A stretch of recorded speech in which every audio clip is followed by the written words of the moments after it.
American ദേശീയ football ടീമിന്റെ പുതിയ പരിശീലകനായ അർജന്റീൻ കോച്ച് മൗറിസിയോ പൊച്ചറ്റീനോ നിയമിതനാവുന്നു. കഴിഞ്ഞ കോപ്പ അമേരിക്കയിലെ മോശം പ്രകടനത്തെ തുടർന്ന് മുൻ മാനേജറായിരുന്ന ഗ്രെഗ് ബെർഹാൾട്ടറിനെ അമേരിക്ക പുറത്താക്കിയിരുന്നു. ഇതിനു പിന്നാലെയാണ് പൊച്ചറ്റീനോയെ നിയമിക്കാൻ തീരുമാനമായത്. ആദ്യമായാണ് ഒരു ദേശീയ ടീമിന്റെ പരിശീലക സ്ഥാനം പൊച്ചറ്റീനോ ഏറ്റെടുക്കുന്നത്. സ്പാനിഷ് ക്ലബ് എസ്പാനിയോളിനൊപ്പം പരിശീലക കരിയർ ആരംഭിച്ച പൊച്ചറ്റീനോ തുടർന്ന് ഇംഗ്ലണ്ടിലേക്ക് കളം മാറ്റി ചവിട്ടി.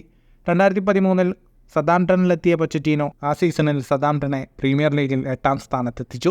2014 മറ്റൊരു ഇംഗ്ലീഷ് ക്ലബ്ബായ ടോട്ടനാമിലാണ് പൊച്ചറ്റീനോയുടെ പരിശീലക ജീവിതത്തിലെ സുവർണകാലം. 5 വർഷം സ്പെർസിനെ പരിശീലിപ്പിച്ച പൊച്ചറ്റീനോ ഒരു തവണ അവരെ ചാമ്പ്യൻസ് ലീഗ് ഫൈനലിലെത്തിച്ചു.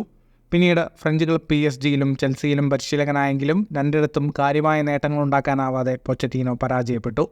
സ്വന്തം നാട്ടിൽ നടക്കുന്ന 2026 വേൾഡ് കപ്പ് മുന്നിൽ കണ്ടാണ് പൊച്ചറ്റീനോയെ അമേരിക്ക പരിശീലകനാക്കുന്നത്.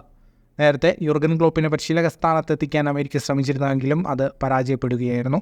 തുടർന്നാണ് പൊച്ചറ്റീനോയിലേക്ക് അവർ എത്തിയത്. ഫുട്ബോൾ ലോകത്തെ കൂടുതൽ വാർത്തകൾക്കും വിശേഷങ്ങൾക്കുമായി സ്പോർട്സ് കഫേ ഇപ്പോൾ തന്നെ സബ്സ്ക്രൈബ് ചെയ്യുക.